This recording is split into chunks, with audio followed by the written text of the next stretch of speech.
The emergency room at Veterans Memorial was in full-scale lockdown, but the threat wasn't an intruder. It was a man in bed for. Galbraith Nixon didn't look like a patient. He looked like a soldier waiting for a breach, his camo-clad legs crossed on the white sheets and a heavy tactical vest strapped tight over his failing chest. "Stay back!" he roared, his voice cracking with the strain of a body that was rapidly shutting down. The monitors behind him were a chaotic mess of red alerts, showing a heart rate that shouldn't be possible for a man his age. Every time a doctor moved closer, Nixon's hand tightened around a water bottle, like it was a grenade, his eyes wide and hyper-focused. He had 10 minutes, maybe less, before his lungs collapsed under the weight of the fluid building inside them. Yet he refused to let anyone near his vest. He was prepared to die in that bed, convinced that the world had forgotten his service, and that his only remaining duty was to hold the line until the very end. Before we continue, welcome to Brittany's Stories. This is a home of powerful, emotional, and unforgettable stories, filled with drama, secrets, unexpected twists, and life-changing moments. Each story is crafted to entertain, inspire, and keep you thinking long after the video ends. If you love shocking reveals, hidden identities, billionaire secrets, and stories that touch the heart, you're in the right place to like our videos. If they move you, subscribe and turn on notifications so you never miss a new story. Dr. Peterson's voice cut through the chaos with surgical precision. He's got 10 minutes, maximum. The pulmonary edema is catastrophic. If we don't intubate now, we're watching a man drown in his own fluids.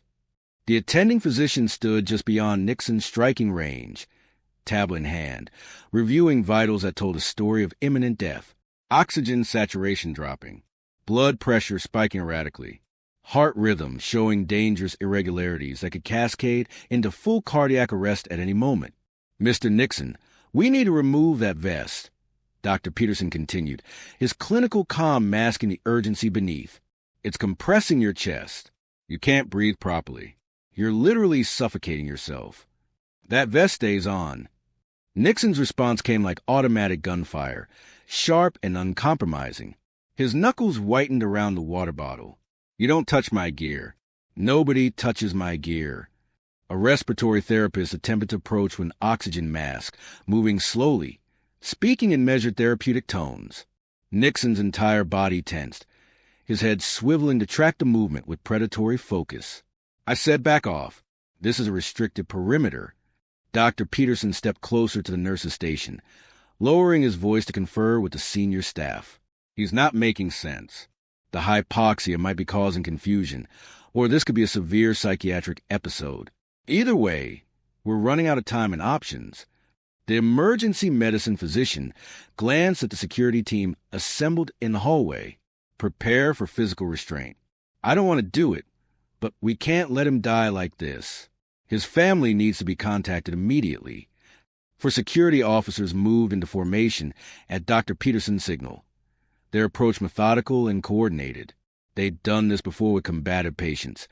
But something about the way Nixon held himself, the tactical awareness, the economical movements, suggested this wouldn't be a standard intervention. "Sir, we need you to comply with medical treatment," the lead officer announced, his voice firm but not aggressive. "We don't want to use force, but we will if necessary." The effect was immediate and catastrophic. Nixon's breathing accelerated into short, sharp gasps. His eyes darted between the four approaching figures, calculating distances, angles of approach, potential threats. On the cardiac monitor, his heart rate spiked from 140 to 170 beats per minute, each beat coming faster until they created an almost continuous alarm. "Hostile contact. For tangos, advancing formation," Nixon shouted, his free hand reaching for something on his vest. An empty holster, a phantom weapon that wasn't there, his body coiled with violent potential. Decades of combat training overriding the rational mind. The security team hesitated, recognizing the signs too late. This wasn't defiance. This was a combat veteran experiencing a full dissociative episode, his mind no longer in a hospital, but back in whatever hell had forged those scars. Dr. Peterson raised his hand, signaling the team to hold position. "Stop. Everyone stop moving." The lead officer nodded and the team froze, but the damage was done. Nixon's vitals continued deteriorating. His paranoid state, consuming oxygen his failing lungs couldn't replenish. Whatever window they'd had for a peaceful resolution was closing fast, measured in heartbeats and labored breaths. Rebecca Sloan had been watching from the supply station, her nurse's instincts telling her something was wrong with this entire approach. She'd seen the security formation, watched Nixon's vital signs spike, and felt that familiar knot in her stomach that came whenever protocol was about to fail a patient who needed understanding, not force. As she moved closer, pushing past the frozen security perimeter, her eyes caught details others had missed, the way Nixon had rigged his tactical vest. Not random, but with specific patterns she'd seen only once before, in faded photographs from her father's footlocker. The arrangement of empty magazine pouches, the precise placement of a small patch, so Ward was barely visible, showing coordinates that didn't officially exist on any map. Then she saw his forearm. When Nixon shifted to track another perceived threat, his sleeve rolled up just enough to reveal the edge of a tattoo, not the usual military insignia or unit number. This was different. A simple series of numbers and a ghost insignia that made Rebecca's breath catch in her throat. The Forgotten Battalion. Her father had died with the same mark, part of a disavowed operation that officially never happened. A unit that served in places with no names, fighting battles that would never make history books.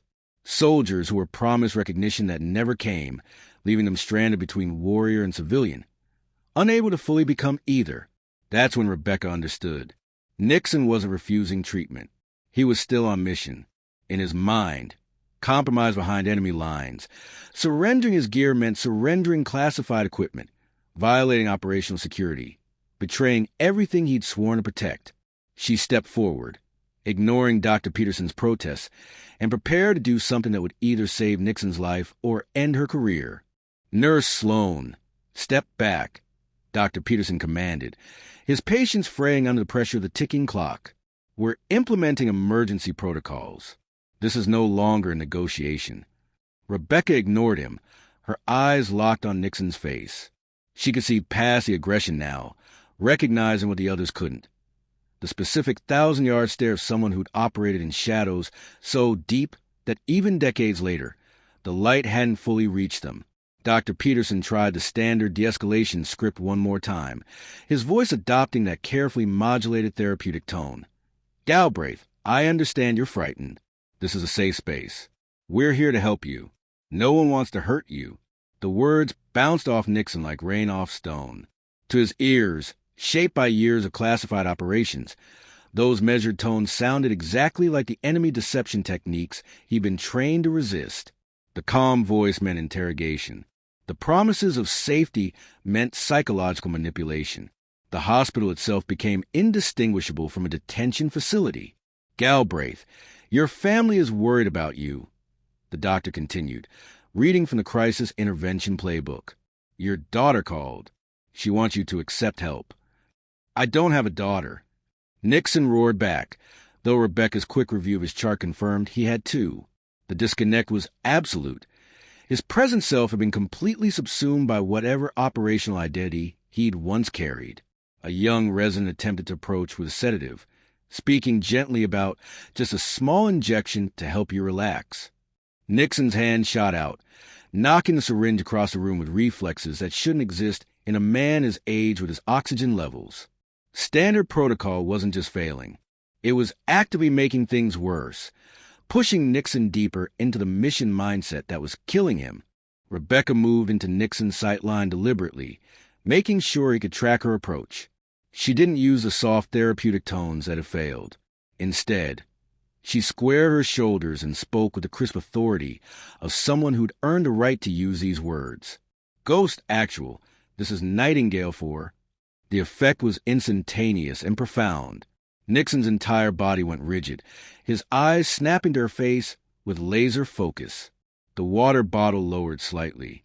Around them, the medical staff exchanged confused glances, but Rebecca kept her gaze locked on Nixon's, watching years of training override minutes of panic. Repeat last, Nixon demanded, his voice still rough, but now carrying a different quality. The automatic response of a soldier receiving unexpected communication on a secure channel. Nightingale 4 to Ghost Actual, Rebecca repeated, her tone steady and measured. I have traffic for you. Authentication code Sierra Whiskey 77. Do you copy? Nixon's breathing remained labored, but his hand released the water bottle completely. His pupils, which had been dilated with panic, began to contract as a different part of his brain engaged, the part that had been trained to respond to specific protocols even under extreme duress. I copy Nightingale 4, he rasped, confusion and recognition warring across his weathered features. But this channel is supposed to be dead. We don't exist. They told us we don't exist. The channel was never dead. Ghost Actual, Rebecca said quietly, stepping closer despite Dr. Peterson's whispered protest behind her. Some of us never forgot. My father was Nightingale 1. He served with your unit. He told me about the ghost before he died. For the first time since admission, Galbraith Nixon's eyes showed something other than defiance or paranoia. They showed recognition. And behind that, the faint, desperate flicker of hope. Nixon's voice emerged as barely more than a whisper, forcing Rebecca to lean closer to hear over persistent alarms of the medical equipment. Nightingale 1? Marcus Sloan? Yes, Rebecca confirmed, watching emotions cascade across his face. Surprise, grief, calculation. He never stopped talking about the battalion, even when the memories hurt him, even when the VA denied his service records. He never let go of what you all did together.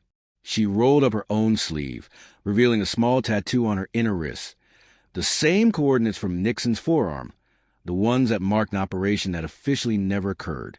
He made me promise to remember, to carry the mission forward even after he couldn't. Nixon's hand moved unconsciously to his own tattoo, fingers tracing the faded numbers as if reading Braille. Marcus, he made it home?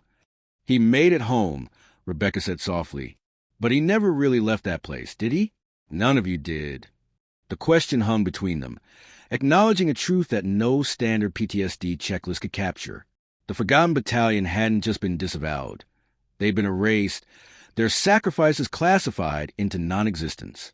They'd carried out operations so sensitive that even their own country couldn't acknowledge them, leaving them stranded in a gray space between honor and obscurity. Your father was a good man, Nixon said, his defenses cracking just enough to let genuine emotion through. He saved my life twice. Once in the field, once when I thought about when I couldn't see a way forward anymore. Rebecca glanced at the monitors, seeing vital signs that were still critical, but beginning to stabilize as Nixon's panic response subsided. He told me the ghosts had a code. You never leave a man behind. You never let a brother stand alone. That code doesn't expire just because the mission ended. Galbraith, we're still here. I'm still here. Nixon's breathing was becoming more labored, his lips taking on a bluish tint that made Rebecca's nursing instincts scream. The brief stabilization from their connection was ending, overtaken by the relentless progression of pulmonary edema. Fluid was filling his lungs faster than his failing heart could compensate, and every second of delay increased the chance of permanent damage or death. She moved closer, keeping her voice firm but gentle, speaking the language he needed to hear. Ghost Actual, I need to give you a final order. This comes from command level. Nixon's eyes focused on her through the growing haze of oxygen deprivation, his training compelling him to listen even as his body failed. I'm listening, Nightingale. Rebecca took a deep breath, feeling the weight of what she was about to do, the responsibility of using his military conditioning to save his life, the fine line between help and manipulation. But she'd seen too many veterans die because no one knew how to reach them, and she wasn't going to let her father's brother-in-arms become another casualty of a war that never officially happened. Your relief has arrived. Ghost Actual, she said, her voice carrying absolute authority. Your watch is complete. You are hereby ordered to stand down and surrender your equipment for standard decontamination and medical evaluation. This is a direct order from Nightingale Command. Do you understand? Nixon's face contorted with emotion, relief, grief, resistance, longing. His hands moved to the straps of his tactical vest, trembling with the effort of 40 years trying to hold on and the desperate need to finally let go. But the mission, he whispered, tears beginning to track down his weathered cheeks. We never got to finish. They pulled us out and then pretended we were never there. The mission is complete, soldier, Rebecca said firmly. You held the line. Now it's time to come home. Nixon's fingers fumbled with the first buckle of his tactical vest. Decades of muscle memory fighting against oxygen-deprived coordination. Rebecca stepped forward, not to take over, but to steady his hands with her own. Behind them, the medical team watched in stunned silence as a barrier that had prevented treatment for the last hour began to come down. That's it, Rebecca encouraged as the first strap released. One at a time. You're doing fine. As each buckle opened, Nixon's breathing became fractionally easier, the crushing pressure on his chest reducing incrementally. But more than the physical relief, something else was happening. With each piece of gear removed, a different kind of weight lifted. The vest had been armor against a world he couldn't trust, protection against emotions he couldn't process, a physical manifestation of walls built over decades. When the heavy tactical vest finally fell away, revealing the faded gray shirt beneath, the true cost of his service became visible.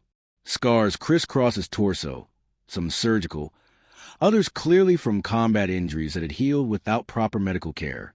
The most prominent was a jagged line across his chest, directly over his heart, a wound that should have killed him but somehow hadn't. I couldn't take it off, Nixon gasped, his voice breaking as tears flowed freely now. If I took it off, I'd have to admit I came home, and they didn't. Martinez, Williams, Chun, they're all still there in the dark, and nobody even knows their names. Nobody even knows they existed.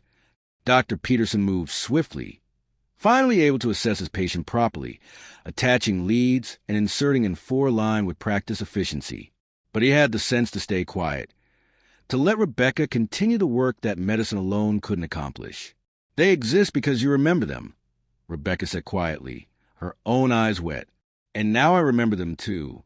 You kept their names alive.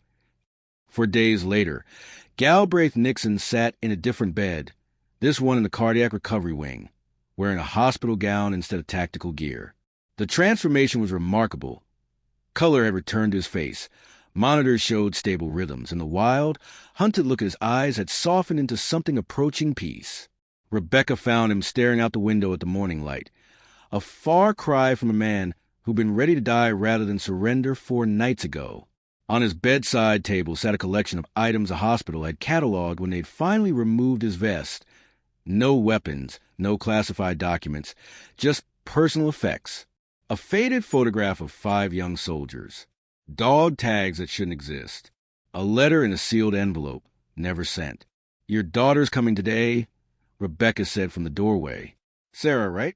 She's been calling every 4 hours. Nixon's weathered hands folded together, and for the first time since admission, a small smile crossed his face. I know. We talked this morning. First real conversation we've had in 3 years. I forgot how much she sounds like her mother. You forgot a lot of things, Rebecca observed gently, sitting in the visitor's chair, including that you weren't alone, that people still cared whether you lived or died. Nixon nodded slowly, his gaze returning to the photograph of his old unit. Your father told me once that the hardest part of the mission wasn't the danger.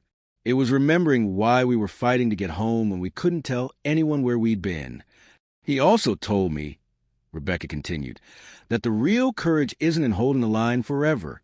It's in knowing when the watch is over and having the strength to walk away from the post. Outside, dawn broke fully over Veterans Memorial Hospital, sunlight streaming through the window and illuminating the room, where a soldier who'd spent 40 years on an endless watch finally allowed himself to stand down. The tactical vest remained in a locker downstairs, no longer needed as armor. The ghosts still haunted him. They probably always would. But now he had something he'd lacked for decades, the understanding that being remembered didn't require dying in full gear. Galbraith Nixon was finally, truly home. Galbraith Nixon's story reminds us that some battles don't end when soldiers come home. They transform into different kinds of warfare, fought in hospital rooms in quiet moments of desperation. The tactical vest he wore wasn't just gear. It was the last defense against a world that had forgotten the sacrifices made in shadows and silence. But here's what makes this story truly powerful. It took someone who understood the language of his pain to break through. Rebecca didn't just see a difficult patient. She recognized a warrior still on watch, waiting for permission to finally rest. Sometimes healing requires more than medicine. It requires someone brave enough to speak the words that unlock decades of buried trauma. Nixon's recovery didn't erase his scars or bring back his fallen brothers. What it did was give him something he'd lost: the ability to be remembered, to matter, to exist beyond the classified missions that official records denied. He learned that coming home isn't betrayal of those who didn't make it. It's honoring their sacrifice by choosing to live. Now I want to hear from you. Have you ever encountered someone whose pain was so deep they built walls no one could penetrate? What do you think it takes to reach someone who's convinced the world has forgotten them? And here's the bigger question: how many veterans like Galbraith are out there right now, still wearing their invisible armor, still waiting for someone to recognize the scars and speak the language that brings them home? Drop your thoughts in the comments below. These stories matter, and your perspective adds to the conversation. If this story moved you, please hit that like button and subscribe to Brittany's Stories for more powerful narratives about courage, sacrifice, and the invisible battles fought by ordinary people in extraordinary circumstances. Every subscription helps us share these important stories with more people who need to hear them. Until next time, remember, sometimes the bravest thing a warrior can do is take off the armor,